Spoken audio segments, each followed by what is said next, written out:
Bien, entonces continuamos con el trabajo autónomo número 2. Usted sabe que acá tiene que llenar sus dos nombres, dos apellidos, acá la fecha de la elaboración del trabajo, el curso, el paralelo, la figura profesional a la que pertenece, el valor de la semana que lo estamos trabajando, la creatividad, el nivel, bachillerato, y bueno, la temática de trabajo es la siguiente. Vamos a teorizar, vamos a argumentar acerca de la elaboración de la portada, crear un titular e imagen de la portada de nuestra revista. Mucha atención a eso, es decir, de la revista que está encargado de elaborar. En este caso, ya sabe que esta columna es de las preguntas científicas o preguntas guías, el nombre del proyecto, revista, ideas que cambiaron el mundo. Es el proyecto que nos da el Ministerio de Educación, que lo trabajemos. Los profesores que van a colaborar, tenemos acá el listado, ustedes ya lo van a identificar más adelante. Pues bien, vamos con la primera tarea, o el primer trabajo. La pregunta dice, ¿cómo elaborar una portada para mi revista? Me dice la pregunta. Entonces, si la pregunta me está planteando el cómo tengo que elaborar una portada, ¿de dónde me salen las ideas para hacer esa portada? Esa portada me va a salir ideas específicamente de la ficha pedagógica. Pero vamos a ver qué me dice el proceso que debo seguir. Siga el proceso, me dice. Acá en el blog de actividades, ¿no es cierto? Entonces, 1. Lectura. Desde la página 5 a la 10 de la ficha pedagógica. Entonces, hay que ir a leer desde la página 5 hasta la página 10 de la ficha pedagógica. Mucha atención a lo que está entre paréntesis. Nos dice, la lectura le permitirá asimilar conocimientos sobre los grandes inventos que cambiaron al mundo.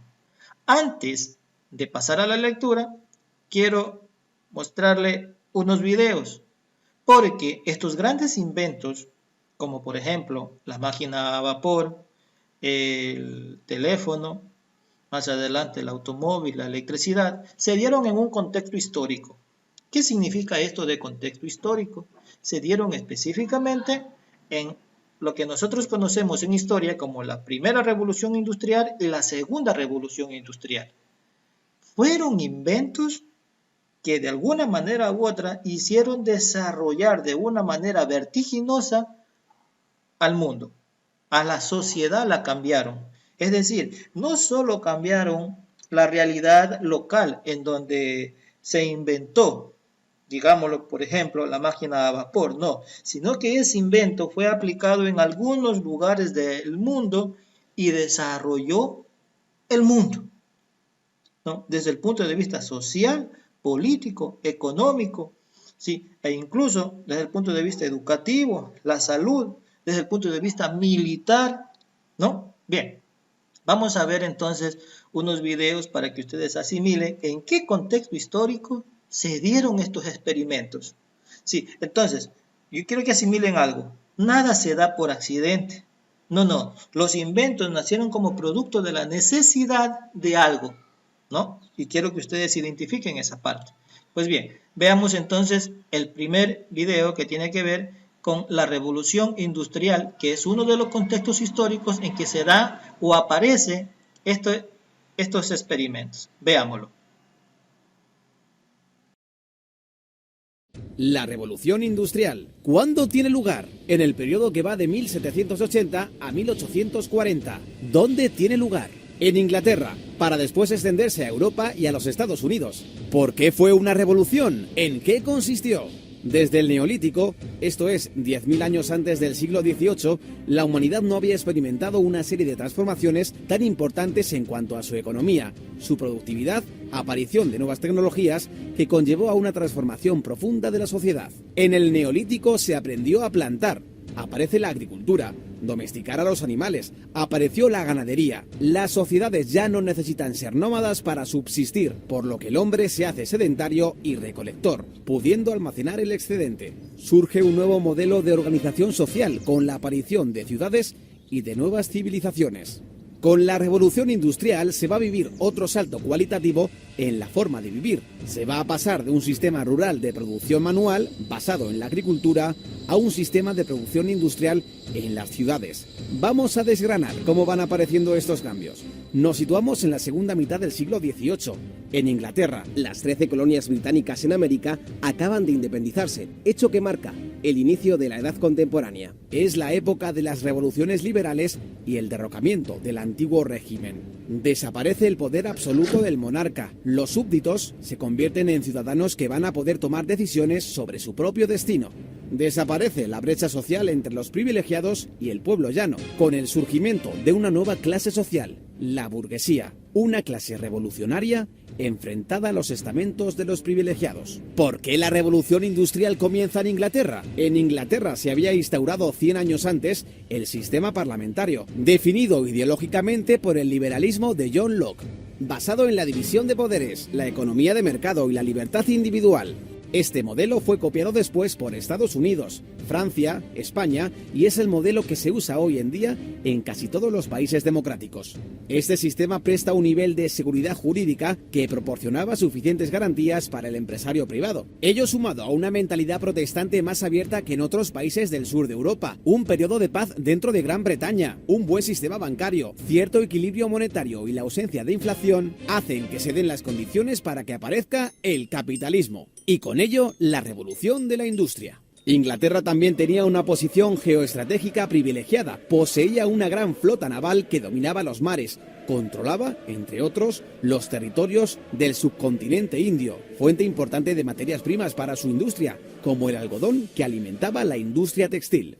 El proletariado. Con el nacimiento de la burguesía nace también el proletariado, los trabajadores o clase obrera que carece de propiedades y medios de producción, por lo que, para subsistir, se ve obligada a arrendar sus fuerzas de trabajo a la burguesía propietaria de los medios de producción. Las condiciones laborales de los trabajadores eran todavía muy precarias, con largas jornadas de trabajo y malas condiciones sanitarias. Pese a esto, supusieron un gran avance respecto a épocas anteriores. Hubo un éxodo del campo a las ciudades. Las grandes ciudades mejoraron su alcantarillado y mejoraron las condiciones de salubridad.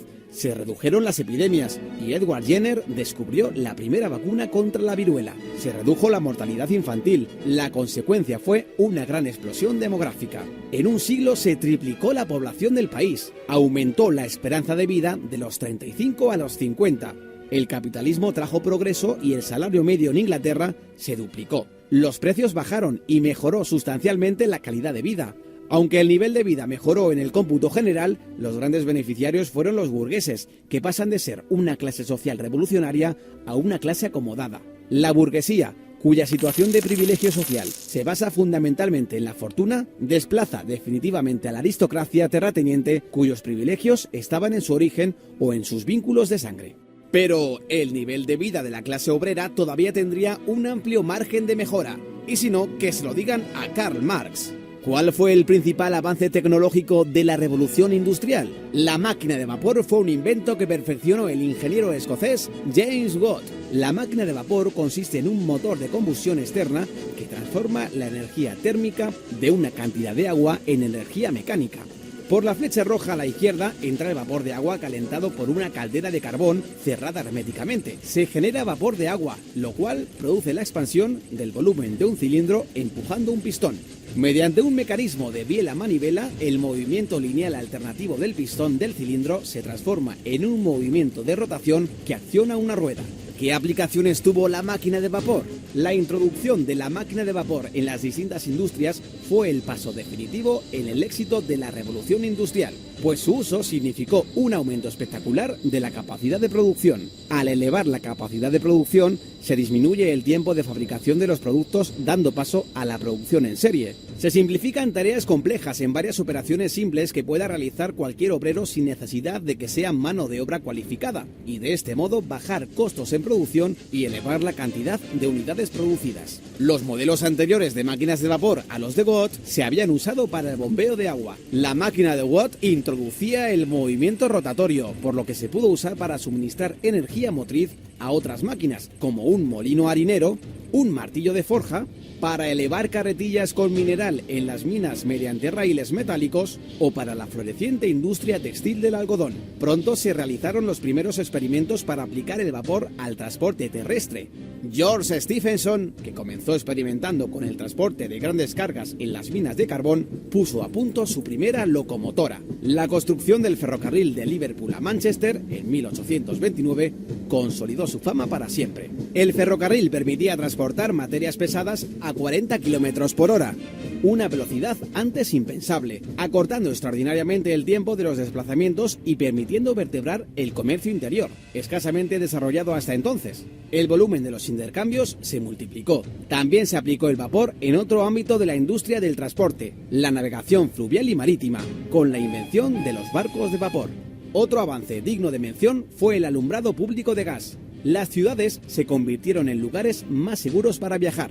Al instalar lámparas de gas en las calles, se redujeron las tasas de delincuencia. Al final de la revolución industrial, las ciudades se habían transformado. La población de Inglaterra se había triplicado. Las ciudades de Birmingham y Manchester prosperaban como ciudades textiles. Ruedas mecánicas tejían su tela y sus chimeneas echaban humo sin parar. Aparecieron ferrocarriles modificando y vertebrando el trazado de las ciudades. Y en los muelles, barcos de vapor. La vida cobró nueva animación. De una nación que labraba el campo, Inglaterra de pronto se había convertido en la primera nación industrial del mundo. Pero todo esto solo es el principio, pues a partir de 1850 entramos en la segunda fase de la revolución, conocida como la Segunda Revolución Industrial.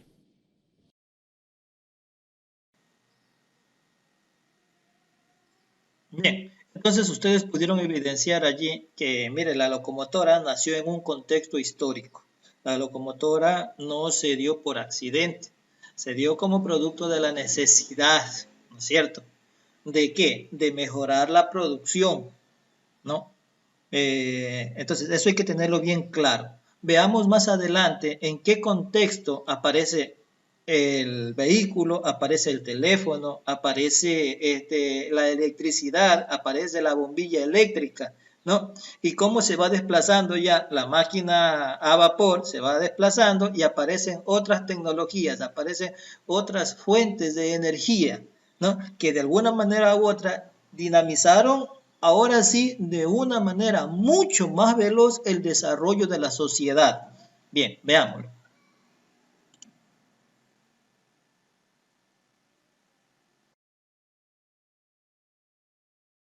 Hola, ¿qué tal? ¿Cómo le va? Hoy vamos a hablar un poco sobre la segunda revolución industrial. En otro video ya hemos hablado sobre la primera revolución. En este caso vamos a hablar sobre la segunda revolución y sus características. Bueno, tras la primera fase de la industrialización en Inglaterra y su extensión que siguió después de Europa, Estados Unidos y Japón, se inició un nuevo ciclo, superada la crisis de 1873, que habría de durar hasta el estallido de la Primera Guerra Mundial en 1914. En este periodo, Gran Bretaña perdió su liderazgo en beneficio de otras potencias. La caracterizaron los siguientes rasgos, particularmente las nuevas fuentes de energía. Si el vapor había constituido la principal fuente de energía durante la primera revolución industrial, durante la segunda se desarrollaron otras nuevas. Estas nuevas fueron, por un lado, el petróleo, que sirvió de combustible al motor de explosión, y la automoción, que alcanzó la madurez con Henry Ford en el primer tercio del siglo XX. Después, otra fuente de energía, la electricidad. Esta fuente de energía, su aplicación fue esencialmente para la iluminación, la llamada bombilla de Edison en 1879, la transmisión de señales electromagnéticas por parte del telégrafo, la radio de Marconi y en determinados motores como los que propulsaban metros y tranvías. Por otro lado tenemos los nuevos sectores de la producción que abrió paso en la segunda revolución industrial. Acompañando a la industria textil y la siderurgia, verdaderos motores de la primera industrialización, nuevos sectores se constituirán en punteros entre 1870 y 1914.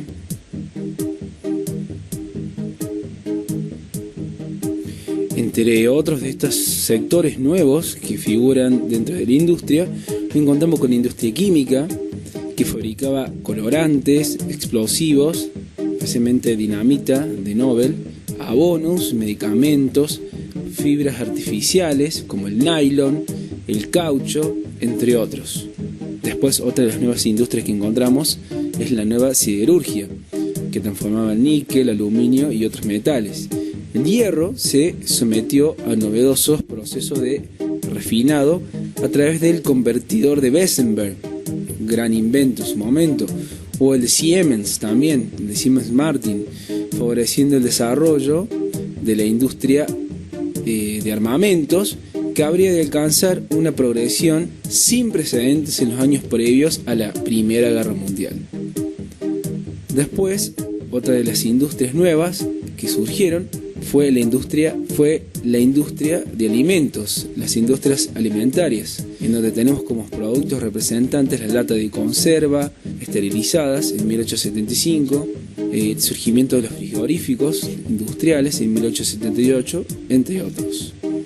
Bueno, otra de las cosas representativas de la Segunda Revolución son las nuevas formas de control de la producción y del trabajo.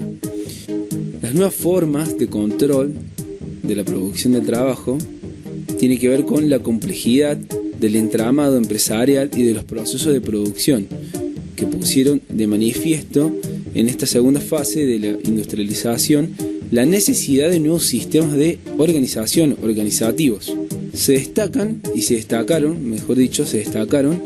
dos particularmente, como fue el Taylorismo y el Fordismo. El Taylorismo básicamente buscaba la planificación científica del proceso productivo en la empresa, según en las tareas debían realizarse con el menor esfuerzo y en el menor tiempo posible, eliminando pasos y movimientos innecesarios con el objetivo de reducir los costes de fabricación. Por el otro lado, tenemos el Fordismo, trabajo en cadena, aplicado con éxitos en la fábrica de automóviles de Henry Ford. Significaba la máxima especialización del trabajo, la optimización de los rendimientos y el abaratamiento de las mercancías, permitiendo el acceso a las mismas a un creciente número de consumidores. Bueno, estos procedimientos rompieron con los métodos de producción pasados, es decir, aquellos en los que la fabricación se organizaba de manera artesanalmente, y los trabajadores creaban y transformaban las materias primas dentro de un mismo proceso, sin apenas especialización. Bueno, esto es todo por hoy. Esto ha sido un resumen breve de lo que es la Segunda Revolución Industrial. Los invito a visitar nuestro canal, ahí encontrarán videos en relación al tema que acabamos de ver. Y con eso ya pudieron tener una idea clara, ¿no? Cuál es el contexto histórico en el que se desarrolla. Bien, con eso ustedes ya pudieron tener una idea mucho más clara cuando ya les toque leer, cuando ustedes lean de la página 5 a la página 10, es decir, desde aquí, ¿no? Desde la página 5, en la que estamos acá, ¿sí? En donde le identifica la máquina a vapor, ¿no es verdad? Luego el teléfono, el automóvil, el avión, la bombilla de luz, la máquina de Turing,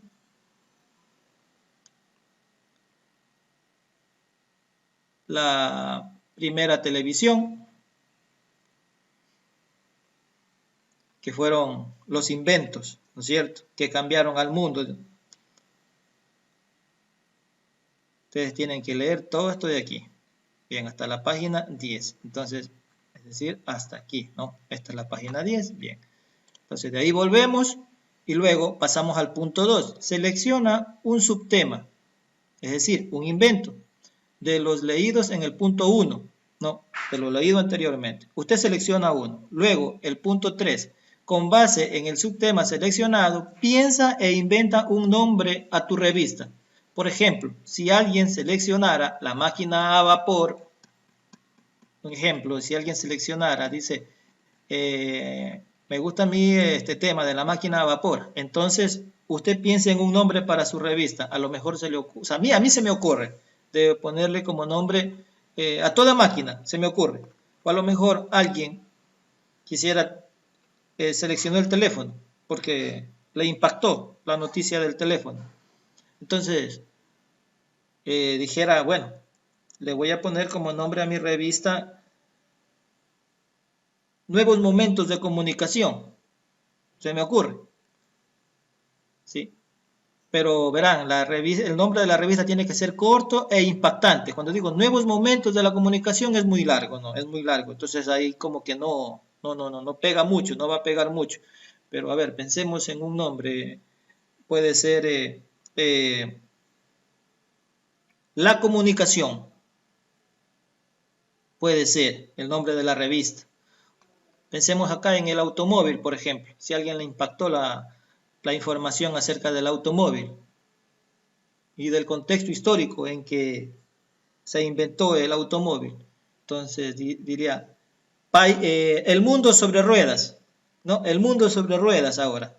Imagínense el nombre de esa revista, el mundo sobre ruedas. En fin, yo le dejo a que usted elabore su propio nombre. Es decir, aquí va a poner en juego su ingenio. Acuérdese que el valor de la semana es la creatividad. Bien, he tratado de ayudarle con algunos pocos nombres, pero que sea algo que sea impactante, que llame la atención. Entonces, le ubicamos el nombre a nuestra revista, pero siempre y cuando que tenga que ver con el subtema que hemos seleccionado, ¿no? Luego dice, el punto 4, crea un titular. Vamos a ubicarle un titular a la revista. Ustedes tienen los modelos aquí en esta parte de acá abajo, ¿no? Tienen los modelos. Mire, por ejemplo, esta revista, de lo que le he puesto allí unos modelos. Vamos a ampliar la imagen. Vamos a ampliar la imagen. Mire, Innovación y Ciencia se llama esta revista. Este es el titular, Fósiles, esta parte que estoy señalando. Esta revista que está acá se llama Ciencia. Mire, el titular, Psicología, Psicopatía y Violencia. Ese es el titular. Veamos.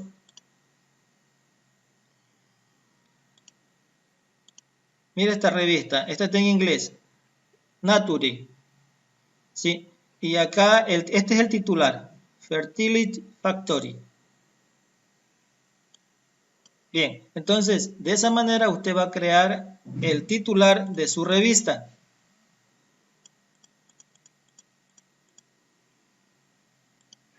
Y luego dibuja una imagen principal para la portada. Guíese en estas portadas y también en esta imagen que le hemos ubicado acá. Luego, elabora aquí la portada de tu revista. Aquí la va a hacer. La va a hacer en esta parte, pero tenga en cuenta que también debe ya de ir elaborando su revista, ¿no? Bien, hasta ahí el trabajo de esta semana. Hasta ahí, bien, entonces, hasta ahí el trabajo de esta primera parte.